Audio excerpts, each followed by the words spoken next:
I will give a presentation to you today on designating wetlands of international importance, so obviously Ramsar sites.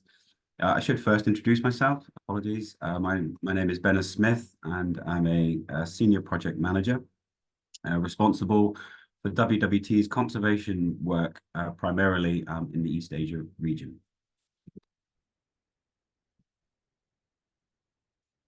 So this presentation today really is for people who have one or more of these questions. So why designate my wetland as a Ramsar site? What is important and what are the benefits? The processes, a lot of people ask, what do you need to go through to become a wetland, around a wetland of international importance?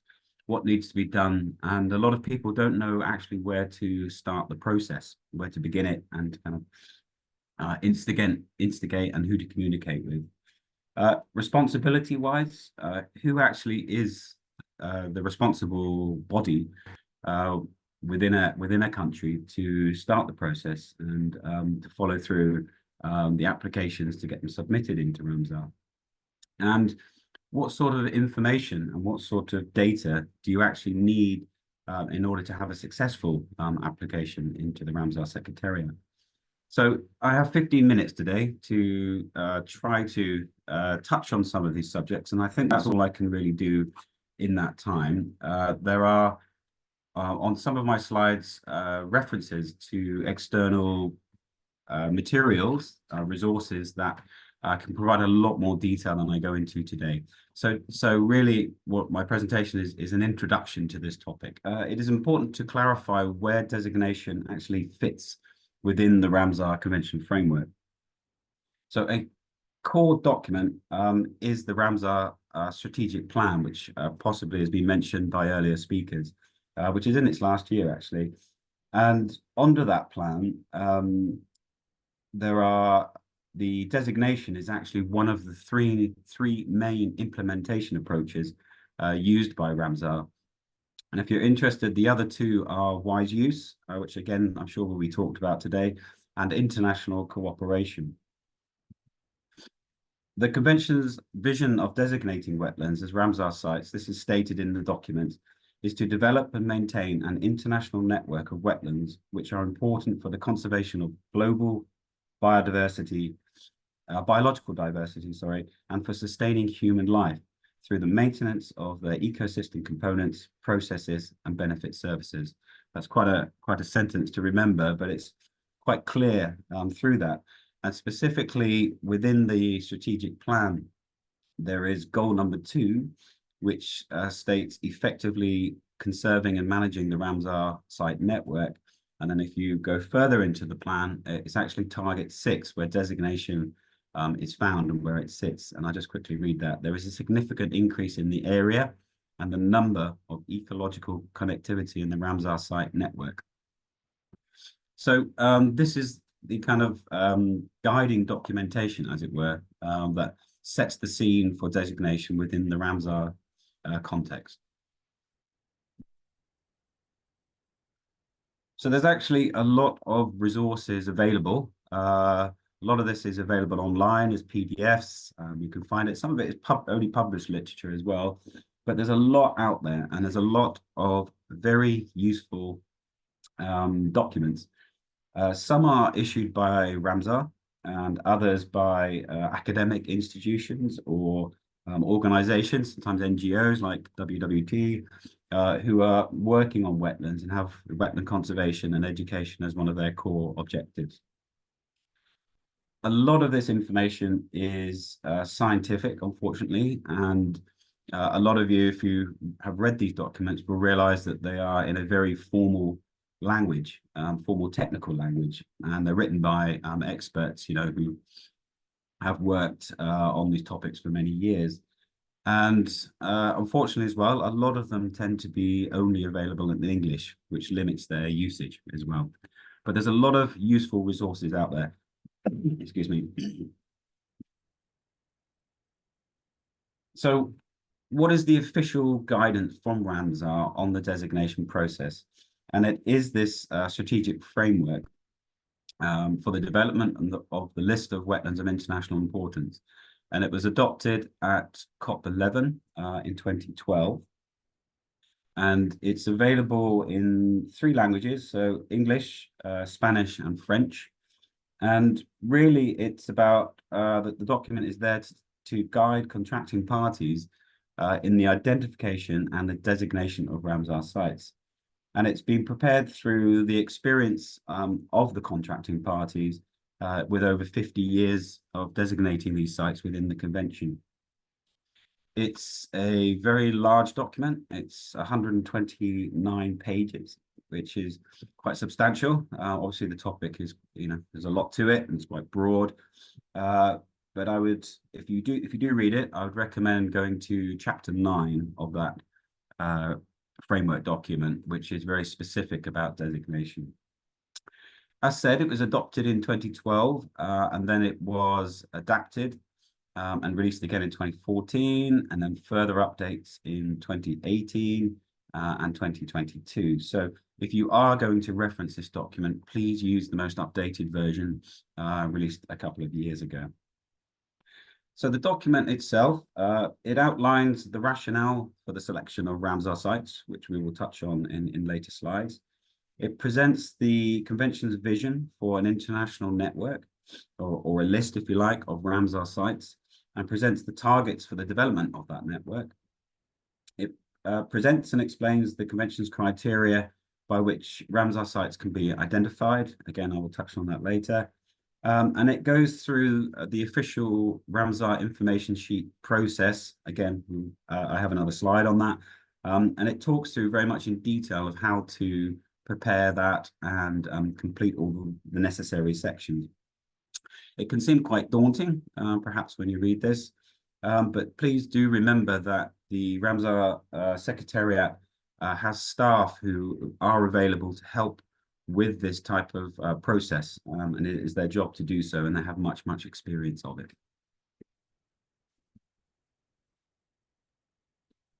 But fortunately, within the grey literature, there are some really useful publications which I'd like to just introduce.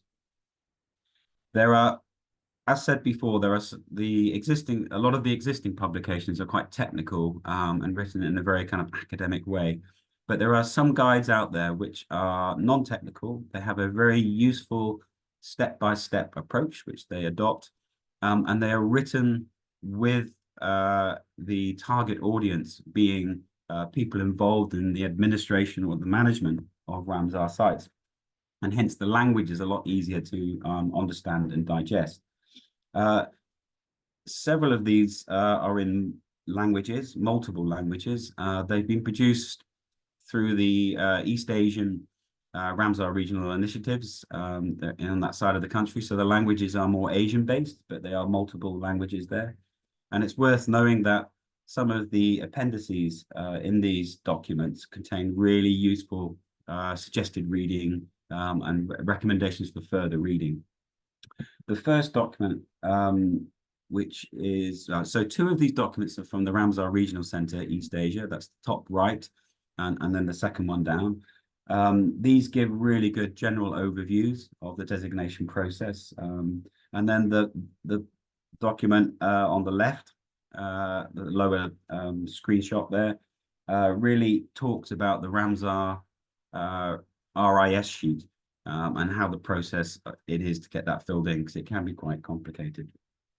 That bottom publication there actually came out only this year, 2024, and it really does provide a systematic kind of guidance process step by step of how to designate your site. And it's taken pretty much all of its content from the strategic framework document. So it's very closely linked. Excuse me. And so I'd recommend, I have references to these later, these documents, but they are 3 very core documents for this topic to read. So why is it important to designate a Ramsar site in your country? So from a wetland and particularly a species, well, wetland habitat and a species perspective, they enable site protection. So up to 87% of the world's wetlands have been lost since 1700, and they continue to be degraded today, as a lot of us know. They provide migratory species with habitat and that is protected so they can undertake their annual migration. They maintain and improve the ecological character of a site. They also enable effective management and demonstrate best practices. They can, looking a bit broader than the site, they can help align with the catchment or regional management processes and a lot of other initiatives going on a landscape scale. But very importantly for me as well, that they are part of a wider network supporting all of these ecological physical processes. And as you may know, that the Ramsar site network is actually the largest in the world, and it was the first officially recognized internationally important network globally. The wetland network, as it stands at the moment, contains over 2,470 Ramsar sites and covers over 256 million hectares of land, so it's substantial. But by designating a Ramsar site, you are contributing to these.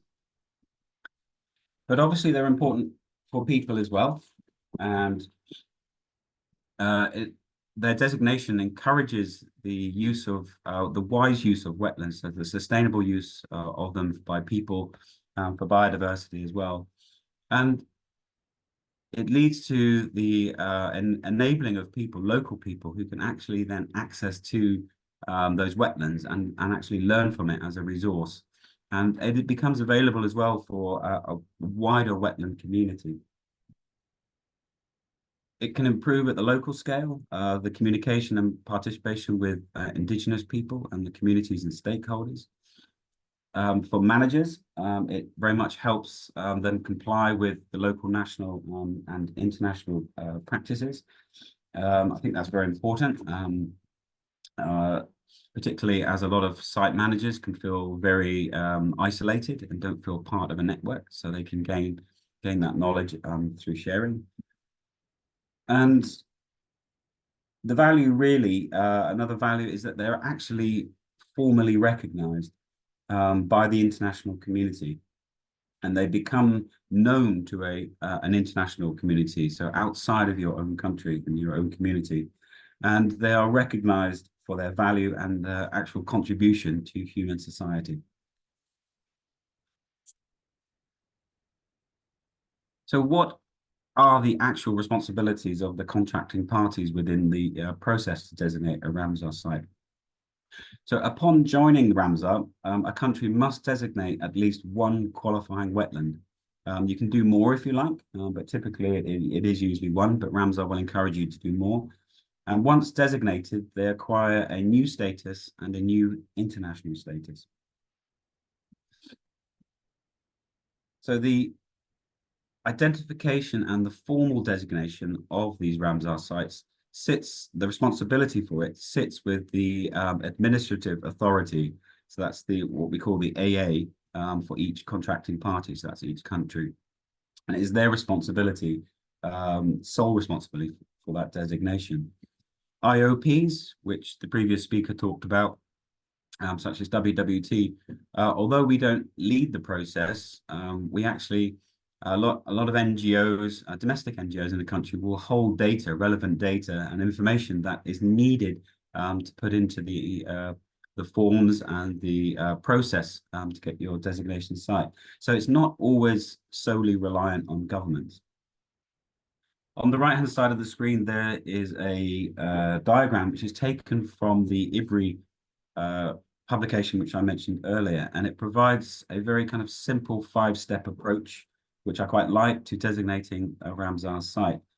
But it should be noted that the full process to go through those 5 steps can require considerable resources and capacity and a lot of additional data and information gathering. So step 1 there, just to highlight that there needs to be, it's very important that governments set their national priorities for wetlands and their objectives for them before heading down the Ramsar route. So it's very clear at a national level what the future will be for those wetlands. Step 2 is the identification of the qualifying wetlands. Step 3 is about consolidating them, and then step 4 to prioritize them, and then step 5 is actually the designation itself. So just to highlight that there are steps that you need to go through prior to the actual kind of formal designation application to Ramsar. So for step 2 there, I'd just like to give a bit more detail. You may have seen this before, but it's the criterion issued by Ramsar on how to identify a wetland as internationally important. So Ramsar provides 9 criterion. There are 2 groups essentially. And the first group is for wetlands that are rare or a unique type. So that's group A on the left-hand side. And the second group is much broader, and it's essentially focused on ecology and species. Water birds and fish are given high prominence in the criterion, but other wetland-dependent species can qualify, particularly if they are present in over 1% of the global population. To qualify as a Ramsar site, you need to meet at least one of these 9 criterion. I find it quite interesting that within Ramsar, there are currently no criteria for assessing whether a site is internationally important for the wetland ecosystem services that they provide. Maybe one day that's something that will come along, but I appreciate that it's difficult to assess international importance relatively for ecosystems, but it would be good to see that one day. Okay, step 4. Step 4 is about how to decide which sites qualifying sites you should designate. It might be in your country that 10 wetlands have been identified as meeting the Ramsar criteria, but which ones do you put forward in an application to Ramsar for designation? So this is an example taken from the Indo-Burma region, this graph here. And it's really designed to just help governments advance their decisions on designating Ramsar sites. It's quite specific to the Indo-Burma region, and it may not fit all countries, this particular model. But nevertheless, it's a very useful graphic to visualize the decisions and where they are relative to one another. So there are 2 axes on this graph. The y-axis is the relative importance of designation. So a high scoring site here would have a high number of criterion that it meets under the Ramsar criteria. It has potentially a high number of wetland sites types under criterion 1. It might have a large percentage of a population of 1 or more globally threatened species. And it may have a relatively high level of threat to the ecological character of the site, such that if it was designated, the site, it may help manage those threats.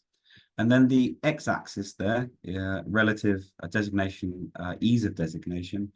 An easy site would be where there's a lot of information that's already been gathered, a lot of data that exists, so that you can fill in the appropriate forms. Perhaps the site is already a protected area at the kind of national level within the country, and that makes the process easier too. It might be that one of the sites already has a management authority, a management body in place, a committee, for example, to oversee the site, and therefore decisions are much easier to make and moving forward. But there are 2 very important factors to consider, I think, in the designation process, and that's whether you have local government support for the designation of that site. That's I think imperative, and it comes through the process that you go through, and also the local community support and the stakeholder engagement that is needed for the site. A lot of these stakeholders depend on the wetlands for their livelihood or well-being, and they're affected by the decisions that are made once it's designated. So they need to be involved in the decision-making process, and bringing them on board basically helps build the trust and make sure that their kind of views are shared and taken into consideration. Now, at the heart of the Ramsar application process is this RIS, which is the Ramsar information sheet, which you may well have heard of. As said, it's the application form, as it were, and it's a document that brings together, excuse me, all of the necessary information, the important information about the site, and it contains 6 parts. And there are some mandatory requirements as well. Simple things like a map, digital map, photographs of the site, and being very clear which criteria it meets. Now, this flowchart here is actually very useful, and it summarizes the processes and the responsibilities of designating a Ramsar site. So just a couple of points to make is that the administrative authority or the Ramsar, the RIS compiler, the person who does this, are the two main characters, if you like, within this process, and they have the core responsibilities for making this happen. But the administrative authority, so typically the government or the government department in charge of, responsible for the environmental affairs in the country, leads that process, but they appoint the RIS compiler, so the person who puts it all together.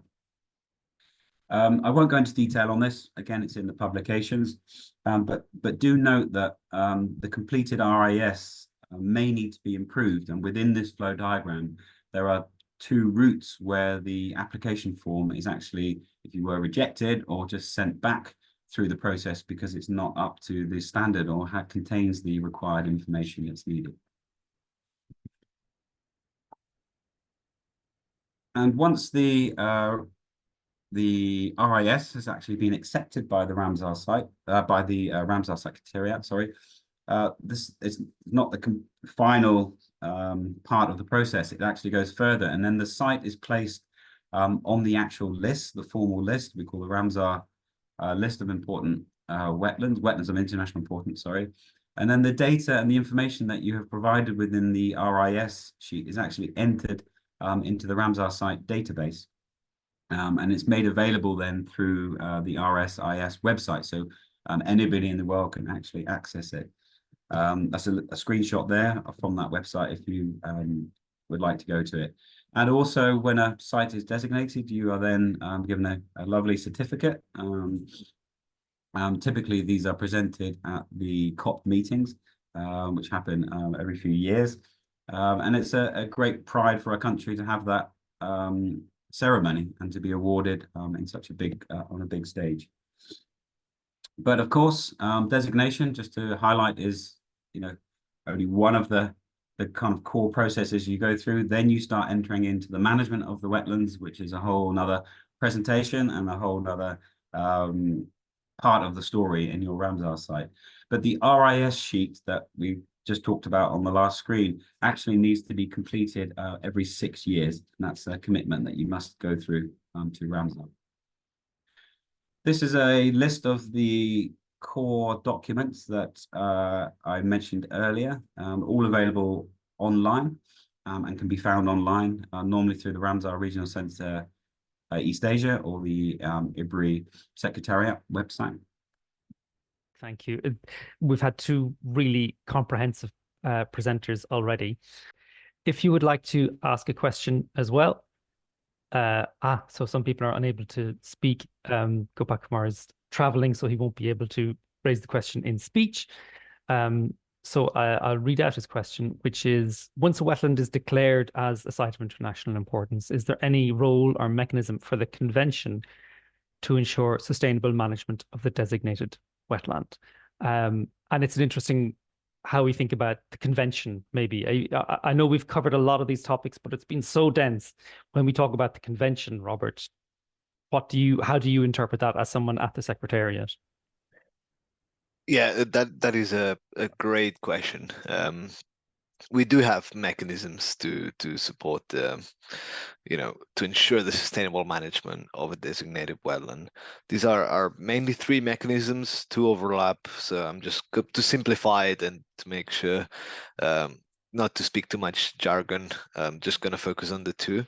So we have the Article 3.2 or Montreal Record, which act the same, which is when a wetland is being threatened, a report can be made either by the country themselves or by a third party. So for example, if you're a wetland scientist and you detected there's some threats to the ecological character to a wetland of international importance, you can contact the Secretariat, and we have an internal process in which we open a file, we call it the Article 3.2 file, and we directly contact the contracting party to ask for more information and contact the person that has provided said information to usually provide more information.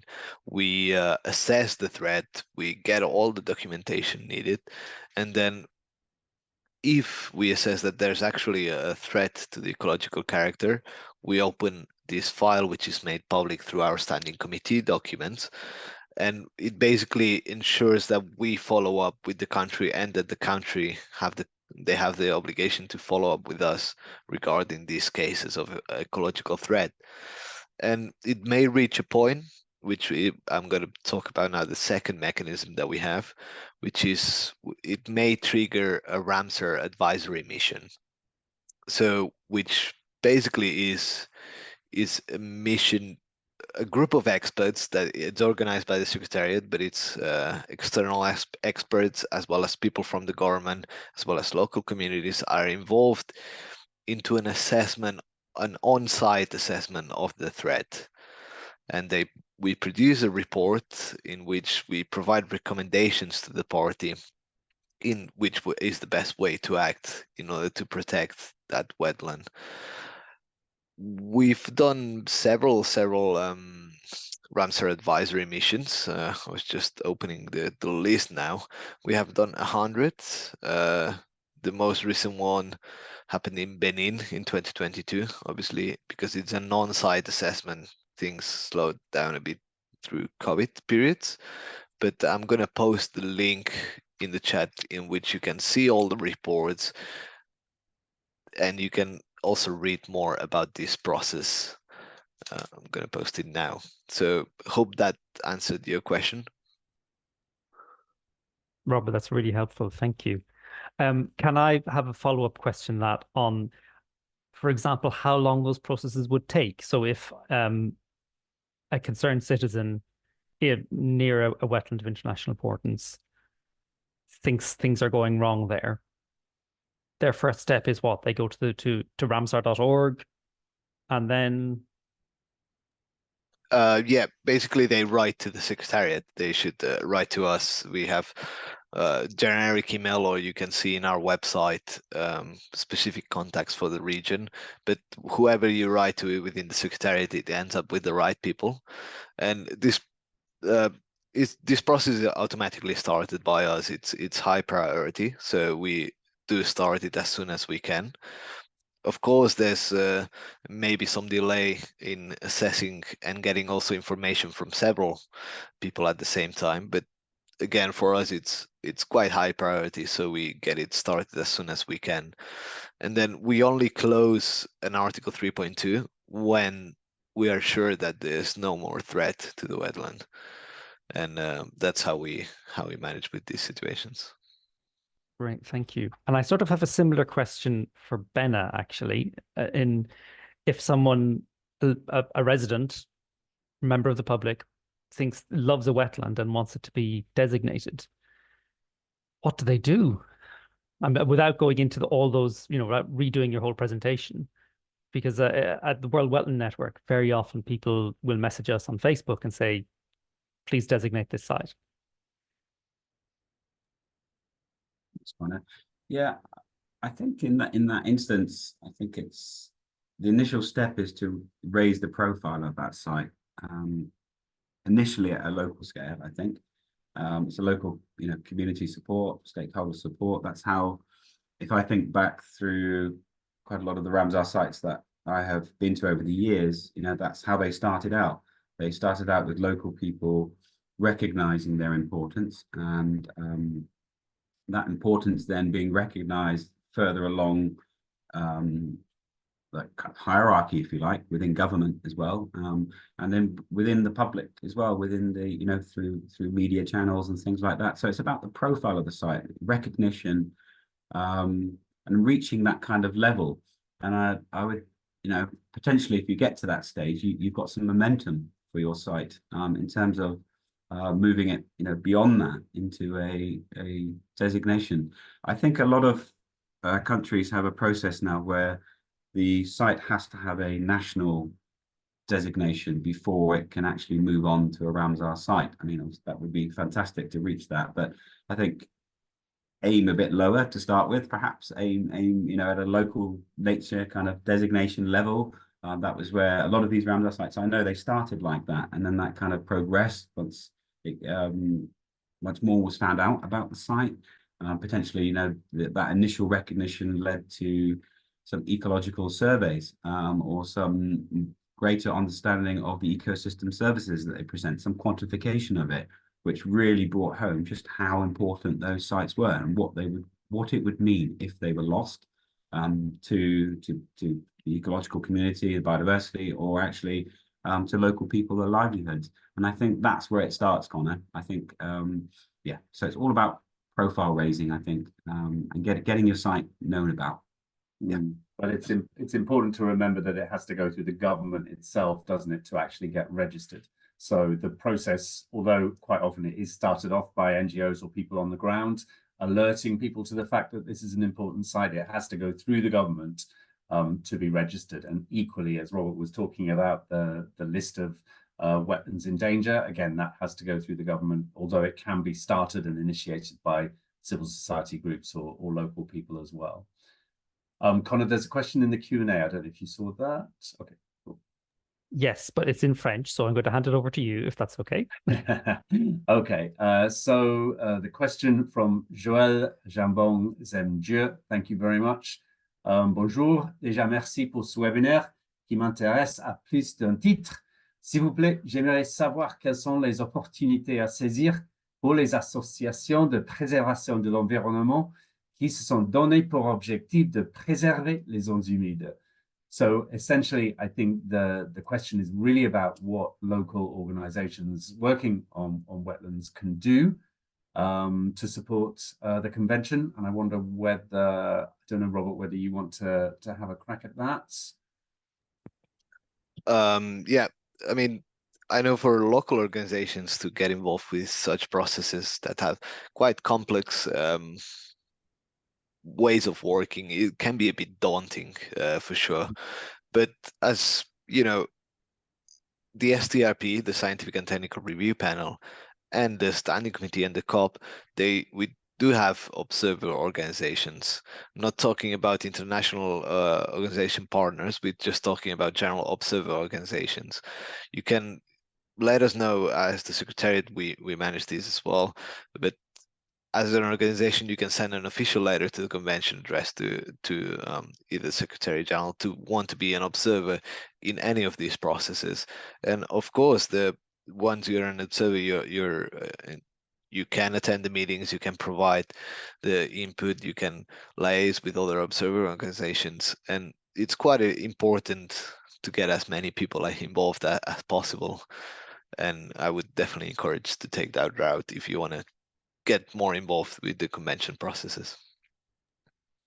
Yeah, that sounds good. And Monsieur Joël, it's also worth recognizing that if your country is, I don't know which country you're from, but if your country is signed up to the Ramsar Convention, you can use that fact to then influence how wetland conservation happens in your country. If you want to protect a specific site, you can call on the government's commitment to Ramsar to support you to do that, and look at things like the wise use principle, like designation, which will allow you hopefully to be able to deliver that. And it's always also worth looking at the Ramsar website, because there are, as you've seen today, many tools and resources on there which should be able to help you to then protect your site and do more work at a local level as well.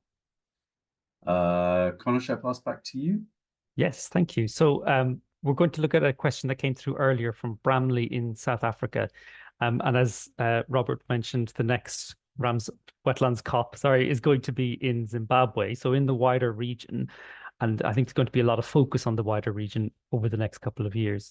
Bramley's question, and you've already answered this in the text chat, Robert, but just to read it out for other people as well. Links between the convention and other provisions have been explained, and I'm sure some tools like the SDGs. However, what's the Secretariat doing to ensure that wetlands are on the agenda for other continent-wide aspirations like Agenda 2063 and Agenda 2063, the Africa we want? Yeah, so sorry, I answered that in the chat, and Yes, then sorry. I remembered that we have a Q&A section.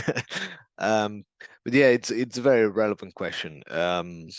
You know, as the Secretariat per se is involved in quite a bit of processes, especially with the ones we have formal partnerships involved. We're a small team, so we don't really have the capacity to get involved in a lot of processes. Again, we're 23 people, and not all of them are working in the policy per se. But as I posted in the chat, we have a resolution on synergies to how to promote the Ramsar Convention within other international and regional processes. And in that resolution, it is encouraged that contracting parties, that the countries that are assigned to the convention, to promote said convention to other regional processes and to ensure that it's well represented in there. Of course, a government is by itself can be quite complicated. So it's important that there's dialogue within the administrative authority and within the government per se. So all the departments that deal with, for example, the one that deals with the Africa Initiative is talking with the one that's dealing with the Ramsar Convention, so we can ensure that synergies are had. And this is all covered in this resolution, which is quite lengthy, but it's quite important for the ensuring the visibility of the convention within other international and regional processes. Thank you again, Joël. Joël says, je suis convaincu que c'est une occasion à saisir travail ensemble, de pouvoir bénéficier de votre expertise et de vos appuis multiformes. Okay, so Joël says that he's convinced that it's a good opportunity to work together to benefit from our joint expertise and multiple support mechanisms. So yeah, Joël, thank you. We will take note of your email and add you to our email list. But yes, this is hopefully what this type of event is supposed to do, is to connect people up, to make people realize that there is a whole community of other folks who are delivering wetland conservation on the ground, and that the convention really is there to kind of pull all of this stuff together. Robert earlier was talking about some of the figures about how many wetlands we've lost. You know, it sounds quite negative, but I think, you know, without the convention and without you guys, you know, without us as a community of people helping to support wetlands, I think the situation would be far worse. Yeah, thank you, Joël, for that comment. And definitely, if people are interested in doing more with us or having a closer connection with the convention, please do contact us, and Connor will provide some contacts later on.